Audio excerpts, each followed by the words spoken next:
Hari ini Kamis 8 Oktober 2020, Desa Blau Kecamatan Lebong Atas menyalurkan bantuan langsung tunai atau BLT tahap 4 kepada 24 kakak penerima BLT pada hari ini. Dihadiri langsung oleh Camat Lebong Atas, Babin Kamtipmas, Babinsa. Kegiatan penyaluran BLT berjalan dengan tertib tanpa ada permasalahan dari warga penerima BLT.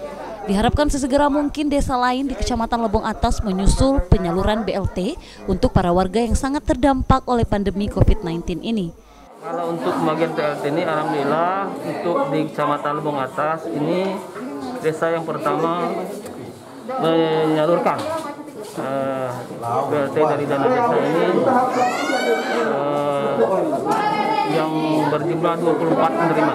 Ke depan mungkin dalam beberapa waktu ini akan menyusul lagi desa-desa ini karena sekarang ini masih dalam proses di PM desa. Jadi untuk pengusulan semua desa yang ada di Kecamatan Batas ini sudah dilaksanakan.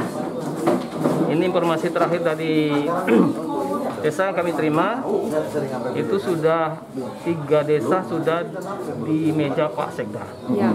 Tidak hanya itu, Babin Kamtipmas menghimbau seluruh masyarakat Lebong Atas untuk menggunakan bantuan ini secara baik dan juga patuh terhadap protokol kesehatan guna memutuskan rantai penyebaran COVID-19.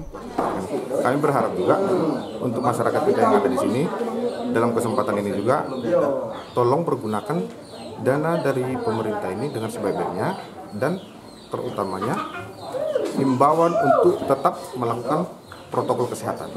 Apalagi sekarang ini sudah dikeluarkan perdanya, perdanya ya kan, berikut dengan sanksinya. Tapi kami percaya untuk masyarakat Lebong ini patuh. Untuk Dimas Kintan, Lebong TV melaporkan.